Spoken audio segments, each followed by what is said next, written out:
మిత్రులారా, ఈ సభని నిర్వహించినందుకు ముందుగా లక్ష్మణ్ రెడ్డి గారికి ధన్యవాదాలు తెలియజేస్తున్నాను. వేదిక మీద లక్ష్మణరావు గారు, కేఎస్ లక్ష్మణరావు గారు మాజీ ఎమ్మెల్సీ ఉన్నారు, ఇతర మిత్రులందరూ ఉన్నారు. మనం చాలా తీవ్రమైన సందర్భంలో, చాలా ఆందోళనకరమైన సందర్భంలో ఈ సమావేశాన్ని ఏర్పాటు చేసుకుంటున్నాము. ఎస్ఐఆర్ స్పెషల్ ఇంటెన్సివ్ రివిజన్ అని ఎలక్షన్ కమిషన్ టేకప్ చేసింది. ఈ స్పెషల్ ఇంటెన్సివ్ రివిజన్ అనే దాంట్లో స్పెషల్ అన్న పదాన్ని ప్రత్యేకంగా మనం దృష్టిలో పెట్టుకుంటే ఇది మామూలు కాదు అన్నది అర్థమవుతుంది.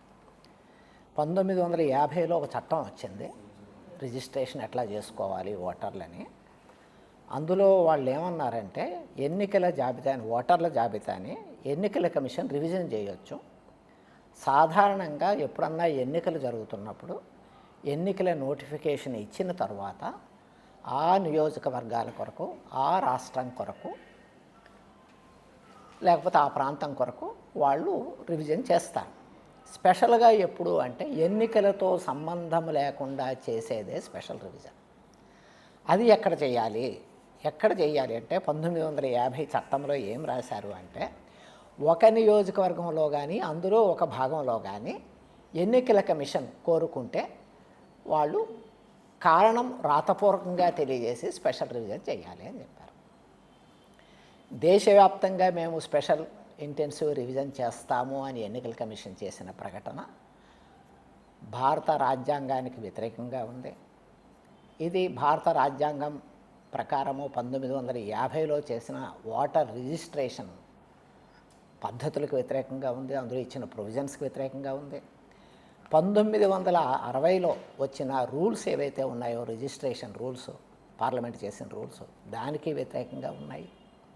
ఈ విషయాన్ని ఈ మధ్యనే సుప్రీంకోర్టులో ఎస్ఐఆర్ని రద్దు చేయమని కోరుతూ వేసిన వ్యాజ్యాల్లో అక్కడ లీడింగ్ లాయర్స్ కపిల్ సిబాల్ కానీ, మను సింఘ్వి కానీ, లేకపోతే ప్రశాంత్ భూషణ్ గారు కానీ ఈ సమస్య లేవనెత్తారు. అయ్యా, ఇది స్పెషల్ రివిజను, దేశమంతా చేస్తున్నారు ఎన్నికల కమిషను, అలా చేయడానికి ఎక్కడా రూల్స్ లేవు, పార్లమెంట్ అటువంటి చట్టం చేయలేదు, కాబట్టి ఈ ఎస్ఐఆర్ని రద్దు చేయాలి అని వాళ్ళు కోర్టులో లేవనెత్తారు. కాబట్టి పాయింట్స్ కరెక్ట్గానే లేవనెత్తారు, అక్కడ ఏమీ మిస్ అవ్వలేదు. కానీ సుప్రీంకోర్టు ఈ ఆర్గ్యుమెంట్ని ఓవర్లుక్ చేసి ఎస్ఐఆర్ కంటిన్యూ చేయడానికి మొన్న మే 27వ తారీఖున ఎన్నికల కమిషన్కి ఆమోదం తెలియజేసింది. అంతకుముందే 13 రాష్ట్రాల్లో పూర్తి అయ్యింది. మన రాష్ట్రంలో జూన్ 5 నుంచి ఇది ప్రారంభమైంది. సో ఇది భారత రాజ్యాంగానికి, లేకపోతే భారతదేశంలో ఎన్నికల చట్టాలకి వ్యతిరేకమైనది, పార్లమెంటు ఆమోదం లేనిది ఎన్నికల కమిషన్ నిర్వహిస్తుంది. ఆ విషయం పక్కన పెడితే ప్రస్తుతానికి ఈ మధ్యనే మొన్న బుధవారం నాడు చీఫ్ జస్టిస్ ఆఫ్ ఇండియాకి 23 రాజకీయ పార్టీలు అనేక ఇతర సమస్యలతో పాటు ఎస్ఐఆర్ని సస్పెండ్ చేయాలి అని ఒక ఉత్తరం రాసిచ్చారు. ఆ ఉత్తరాన్ని వాళ్ళు నిన్న రిలీజ్ చేశారు. ఇవాళ పత్రికల్లో రిపోర్ట్ అయింది, నిన్న మీడియాలో రిపోర్ట్ అయింది. మరి సిజేఐ ఈ ఉత్తరానికి ఏ విధంగా రెస్పాండ్ అవుతారో మనకు తెలియదు. మన రాష్ట్రంతో పాటు ఇప్పుడు అనేక రాష్ట్రాల్లో ఎస్ఐఆర్ జరుగుతుంది. ఇంతవరకు 13 రాష్ట్రాలు, మొదటి విడతలో బీహార్లో, రెండవ విడతలో మరి 12 రాష్ట్రాల్లో, అందులో తమిళనాడు, బెంగాల్ ఉన్నాయి. మూడవ విడతలో ఆంధ్రప్రదేశ్, తెలంగాణతో పాటు మిగతా రాష్ట్రాలన్నీ జరుగుతున్నాయి. జమ్మూ కాశ్మీరు, లడఖ్, హిమాచల్ ప్రదేశ్ మాత్రము మంచు ఇతర కారణాల వల్ల దాన్ని వెనక్కి పెట్టారు. ఆంధ్రప్రదేశ్లో జరుగుతున్నా కానీ, ఎక్కడైనా జరుగుతున్నా కానీ ఎస్ఐఆర్లో కొన్ని దశలు ఉన్నాయి. మొదటి దశ ఎన్యూమరేషన్ ఫారాలు నింపడం. దీనికి 30 రోజులు మాత్రమే కేటాయించారు. ఆంధ్రప్రదేశ్లో 4,16,00,000 మంది ఓటర్లు ఉన్నారు. దీనికి 30 రోజులు మాత్రమే కేటాయించారు. ఒక్కొక్క బూత్లో 600 నుంచి 1,200 ఓట్లు ఉన్నాయి. ఈ ఓట్లన్నింటినీ కూడా బూత్ లెవెల్ ఆఫీసరు ఇంటింటికి వెళ్ళి ఎన్యూమరేషన్ ఫారాలు పంచాలి. అక్కడ ఉన్న ఓటర్లు ఎన్యూమరేషన్ ఫారాలు నింపాలి. వీటిని తిరిగి బూత్ లెవెల్ ఆఫీసర్ కలెక్ట్ చేసుకోవాలి. కలెక్ట్ చేసుకొని ఆయన ఆఫీసులో కంప్యూటర్ ముందు కూర్చొని వాటిని డిజిటలైజ్ చేయాలి. ఈ మొదటి భాగానికేమో 1 నెల, డిజిటలైజ్ చేయడానికి ఇంకొక వారము, వాళ్ళు 5 వారాలు ఇచ్చారు. ఈ మొదటి నెల జూన్ 15 నుంచి జూలై 14 వరకు, ఈవేళ జూలై 3వ తారీఖు, ఇంకా 10 రోజులు మాత్రమే మిగిలి ఉంది. కానీ ఇప్పుడు ప్రభుత్వమే ఇచ్చిన నివేదిక ప్రకారము 98% సుమారు ఎన్యూమరేషన్ ఫారాలు పంపిణీ జరిగిపోయింది. కానీ అది ప్రధానమైన సమస్య కాదు. ఎన్ని నింపడం జరిగింది అంటే, గుంటూరు జిల్లా కలెక్టర్ గారు నిన్ననే మాట్లాడుతూ గుంటూరు జిల్లాలో 48% మాత్రమే ఇంతవరకు ఆ ఎన్యూమరేషన్ ఫారాలు నింపి తిరిగి తీసుకోవడం జరిగింది. ఇంకా 52% మంది ఆ ఎన్యూమరేషన్ ఫారాలు నింపలేదు. నింపలేకపోవడానికి కారణం ఏంటంటే, అది అంత సులభమైన విషయం కాదు. బిఎల్ఓ దగ్గర కూర్చొని, ఆయనకు కూడా తెలియాలి, బిఎల్ఓ దగ్గర కూర్చొని ఆ వాటన్నిటిని కూడా నింపాల్సిన ఆవశ్యకత ఉంది. ఆ కారణంగా అనేక మంది వాటిని నింపలేదు. ఫారాలు అందని వాళ్ళు కూడా ఉన్నారు, అందిన వాళ్ళు అధికులు నింపలేదు. బిఎల్ఓ వెళ్ళి కూర్చొని నింపించాలి. ఇంకా 10 రోజులు మాత్రమే టైం ఉంది. 20 రోజుల్లో 40% అయింది. అదే వేగం అయితే రాబోయే 10 రోజుల్లో మరొక 20% అవుతుంది. వేగం పెరిగితే మరి ఓ 10% ఎక్కువ పెంచవచ్చు. అంటే 70%కి మించి ఎన్యూమరేషన్ ఫారాలు జూన్ 14 లోపల నింపడము పూర్తి కాదు. కాబట్టి ఈ వేదిక, ప్రజా చైతన్య వేదిక వాళ్ళు ఏర్పాటు చేసిన ఈ సభాముఖంగా ఈ ఎన్యూమరేషన్కి సమయాన్ని మరొక నెల పెంచండి అని అడుగుతున్నాం. ఇదేదో మేము ప్రభుత్వాన్ని వ్యతిరేకించడం కాదు, ఎన్నికల కమిషన్ వ్యతిరేకించడం కాదు, అధికారులను విమర్శించడం కాదు. ప్రాక్టికల్ ప్రాబ్లం ఉంది.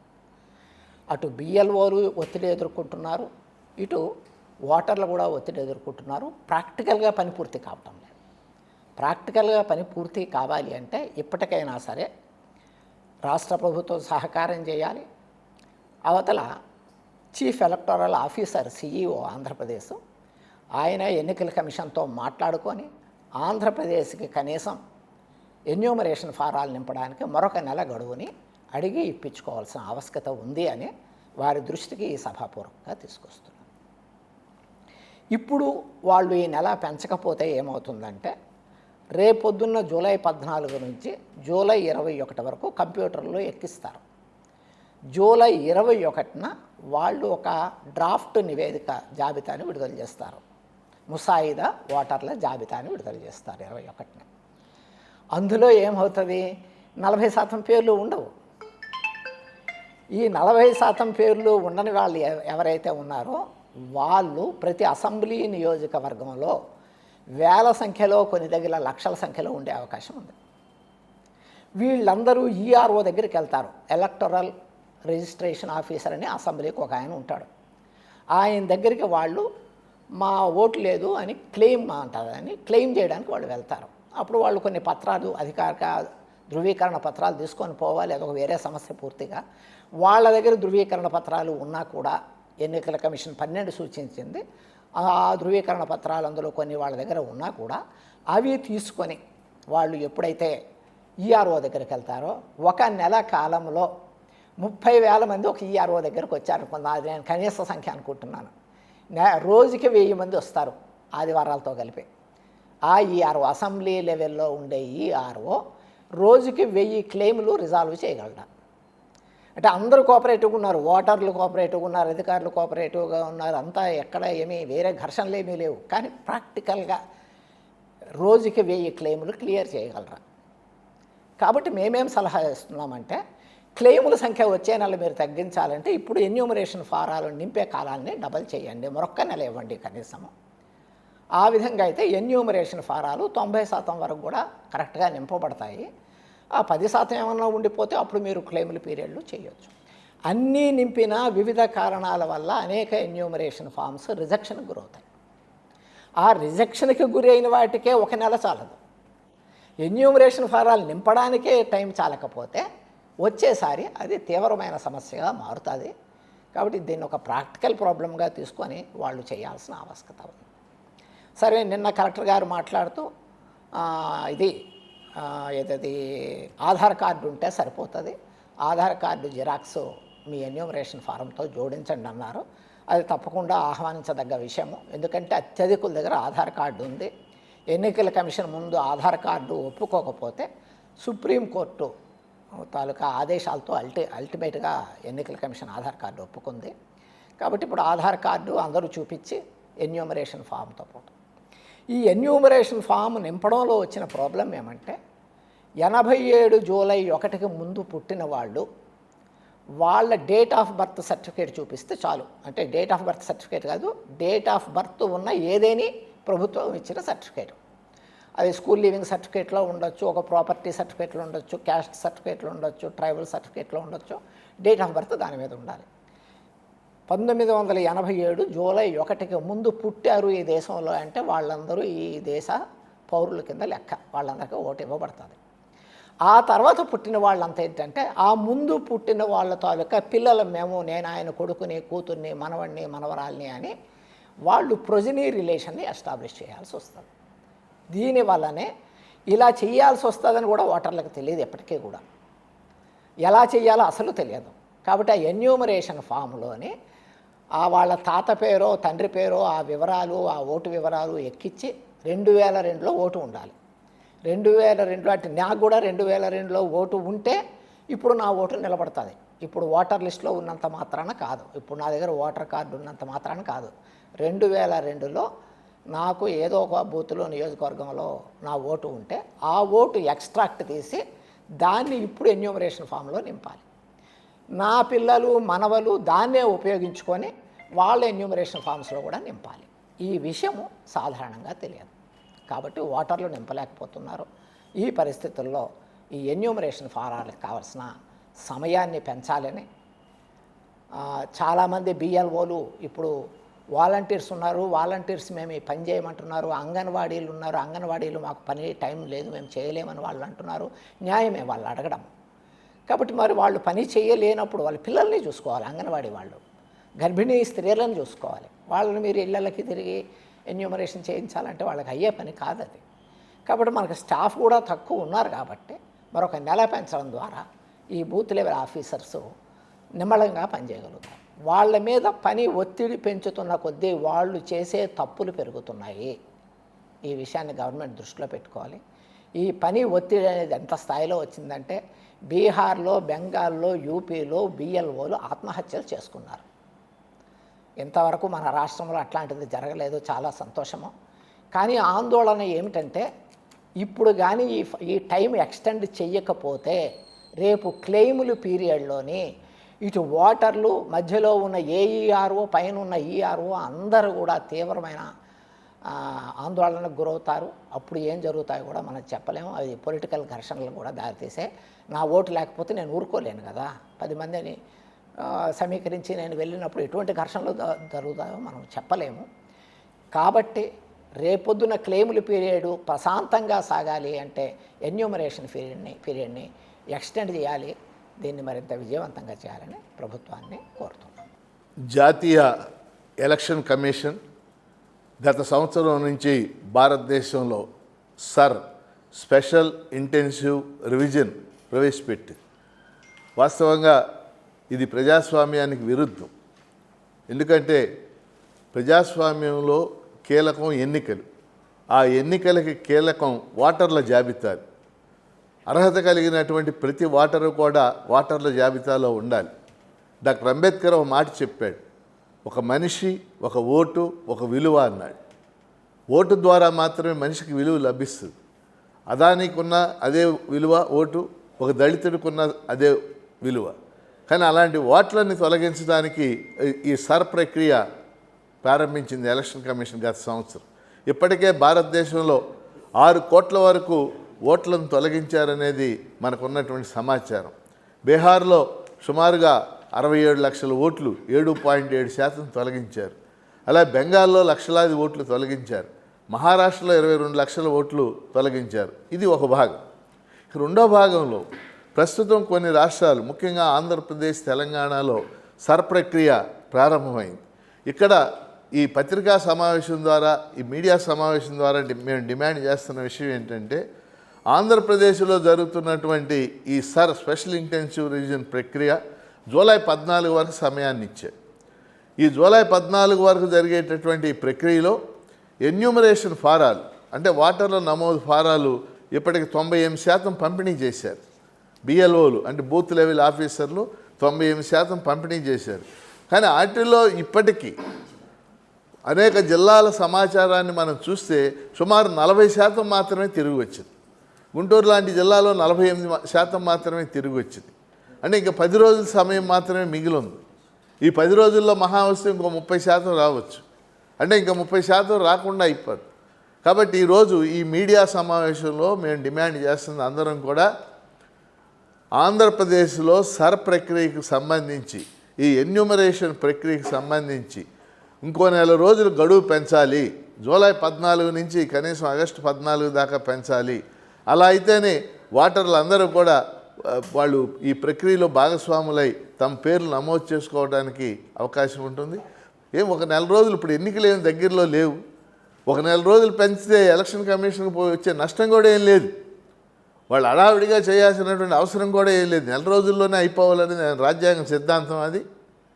అందుకని ఆంధ్రప్రదేశ్ CEO వివేక్ యాదవ్ గారు ఐఏఎస్ గారికి మేము ప్రత్యేకంగా విజ్ఞప్తి చేస్తున్నాం. అవసరమైతే ఆయన్ని కలిసి ఒక మెమోరాండం ఇవ్వడానికి కూడా మేము ప్రయత్నం చేస్తామని తెలియజేస్తూ ఈ మీడియాలో కాన్ఫరెన్స్లో మేము కోరుతుంది ప్రధానంగా ఈ ఎన్యూమరేషన్ ప్రక్రియ, ఈ సర్ ప్రక్రియ ఆంధ్రప్రదేశ్లో గడువు పొడిగించాలి. కనీసం జూలై 14 నుంచి ఇంకో 4 రోజులన్నా పొడిగించాలనేది మేజర్ డిమాండ్గా మేము డిమాండ్ చేస్తాం. భారత ఎన్నికల కమిషన్ సభ్యుల ఎంపిక ప్రక్రియ ఇటీవల కాలంలో అనేక ఘోరాలకి అనేక దుష్టచర్యలకి భాగంగా మారింది. గతంలో భారత ప్రధాని, ప్రతిపక్ష నేత, సుప్రీంకోర్టు చీఫ్ జస్టిస్ వీళ్ళు ముగ్గురితో కలిసిన కమిటీ భారత ఎన్నికల సంఘాన్ని దానికి సంబంధించిన సభ్యుల్ని ఎంపిక చేస్తారు. కానీ సుప్రీంకోర్టు చీఫ్ జస్టిస్ని తొలగించి వారి స్థానంలో కేంద్ర మంత్రివర్గంలో ఒక మంత్రిని పెట్టడం ద్వారా ఇద్దరు అధికార పార్టీకి చెందినవారు అవుతారు, ఒకరు అపోజిషన్ పార్టీకి చెందినవారు ఉంటారు. అధికార పార్టీ ఏ నిర్ణయం తీసుకున్నా ఆ నిర్ణయం అమలయ్యే పరిస్థితి ఏర్పడింది. తద్వారా భారత ఎన్నికల సంఘం చాలా ప్రజల్ని నిరుత్సాహపరుస్తూ ఉంది, రాజకీయ పార్టీలని ఓటర్లని నిరుత్సాహపరుస్తూ ఉంది, అధికార పార్టీకి అండదండలుగా మారింది. దాంట్లో భాగమే ఈ SIR తీసుకురావటం, ఈ స్పెషల్ ఇంటెన్సివ్ రివిజన్. దీని ద్వారా ఇప్పటివరకు 6.5 కోట్ల మంది ఓటర్ల జాబితాలో లేకుండా పోయారు. వీరిలో అత్యధికులు మైనారిటీలు, క్రిస్టియన్స్, దళితులు, వలస కార్మికులు, అతి పేదలు. కొన్ని చోట్ల కావాలని తీసేసిన పరిస్థితి ఉంది. మరికొన్ని చోట్ల ఈ పేద వర్గాలు సరైన ధృవీకరణ పత్రాలన్నీ సకాలంలో ఇవ్వలేని పరిస్థితిలో వారి ఓటుని కోల్పోయారు. ఒక అంచనా ప్రకారం సుమారు 16.5 కోట్ల ఓటర్ల జాబితా నుంచి మాయమయ్యే పరిస్థితి కనబడుతూ ఉంది. ఈ పరిస్థితి భారతదేశంలో ప్రజాస్వామ్య వ్యవస్థకి తీవ్ర విఘాతంగా భావిస్తూ ఉన్నాను. ఆంధ్రప్రదేశ్లో జూలై 14 నుంచి 14కి పూర్తవుతుంది SIR ఎన్యూమరేషన్ చేయటం. దాన్ని ఆగస్టు 14 దాకా పొడిగించాలని, కనీసం ఒక నెల పొడిగిస్తే పేద వర్గాలు, వలస కార్మికులు, ఇతర ప్రాంతాల్లో ఉన్నవారు సకాలంలో వారి యొక్క ఫారాలు పూర్తి చేయడానికి అవకాశం ఉంటుందని జనచైతన్య వేదిక కోరుకుంటుంది. అందరికీ నమస్కారం. అయితే పెద్దలు చెప్పినట్టు ఒక నెల పొడిగిస్తే అందరికీ అనుకూలంగా ఉంటుంది. అయితే ఉన్న షెడ్యూల్ ఏంటంటే 14 జూలై వరకే ఉంది, ఆ లోపల చేయించుకోవాలి. ఆ తర్వాత 21 జూలైన డ్రాఫ్ట్ అంటే ప్రిలిమినరీ లిస్ట్ అనౌన్స్ చేస్తానంటున్నారు. దానిలో మన అభ్యంతరాలని ఆ తర్వాత 1 మంత్ అంటే ఆగస్టు 20వ తారీఖు వరకు అభ్యంతరాలు కానీ మన గ్రీవెన్సెస్ కానీ మన అక్నాలజ్మెంట్ కంపల్సరీ మ్యాండేటరీ మనం తీసుకోవాలి. అది చూపించి అది సరి చేయించుకోవచ్చు ఆగస్టు 20 దాకా. ఆ తర్వాత అంటే జూలై 21 నుంచి సెప్టెంబర్ 21 వరకు కూడా మళ్ళీ మన అభ్యంతరాలను చెప్పొచ్చు. ERO ఆఫీస్లో ఫామ్ 6 కొత్త వాళ్ళకైతే ఫామ్ 6 ఇవ్వాలి. ఒకవేళ చేంజెస్ కానీ మాడిఫికేషన్స్ కానీ ట్రాన్స్ఫర్స్ కానీ ఏమన్నా ఉండేటైతే ఫామ్ 8 సమర్పించి ERO ఆఫీసులో ఇస్తే అవి సరిచేస్తారు. ఫైనల్ లిస్టు సెప్టెంబర్ 21 వస్తుంది. ఆ తర్వాత ఇంక చేంజెస్ ఏమి ఉండవు. అయితే మన ఈ వేదిక తరపున మాత్రం ఈ సమయం సరిపోదు కాబట్టి ఇంకొక నెలవాటు 14 జూలై కాకుండా 15 జూలై దాకా ఆగస్టు దాకా ఎక్స్టెండ్ చేయాలని అందరూ మనవి చేస్తున్నారు. ధన్యవాదాలు. ఈ కార్యక్రమాన్ని ఏర్పాటు చేసినటువంటి జన చైతన్య వేదిక అధ్యక్షుల వారికి మనస్ఫూర్తిగా జేబీని తెలియజేస్తూ, ఈరోజు సర్ అనేటువంటిది భారత ఎన్నికల సంఘం ముఖ్య ఉద్దేశం అది తప్పులు సరిదిద్దడానికి, అలాగే మరణించిన వారి ఓట్లు తొలగించడానికి అని చెప్పి క్రమేపీ జనాల్లోకి వచ్చిన తర్వాత అనేక రకమైనటువంటి చిన్న చిన్న తప్పులను చూపిస్తూ ఓట్లను తొలగించేటువంటి పరిస్థితుల్లో దేశవ్యాప్తంగా కూడా భయాందోళన ఉంది. ముఖ్యంగా ఎస్సీ, ఎస్టీ, బీసీ మైనారిటీ వర్గాలు ఏవైతే ఉన్నాయో వాళ్ళు భయాందోళనలో ఉన్నారు. కాబట్టి దీన్ని భారత ఎన్నికల కమిషన్ ఏదైతే ఉందో దీన్ని పునరాలోచించాల్సిన అవసరం ఉంది. ఏదైనా కూడా ఈ తప్పుల్ని సరిదిద్దడానికి, అలాగే ఏదైతే లోపాలను సరిదిద్దడానికి కొంత టైం కాదు, ఒక 3 నెలలు ఇచ్చినా కూడా పర్వాలేదని ఈ సందర్భంగా తెలియజేస్తూ ఉన్నాం. ముందు జనాలు ఈ అపోహను తొలగించి ఒక మంచి వాతావరణాన్ని నెలకొల్పాలని మేము అంబేద్కర్ స్టూడెంట్స్ అసోసియేషన్ తరఫున మేము డిమాండ్ చేస్తూ ఉన్నాం.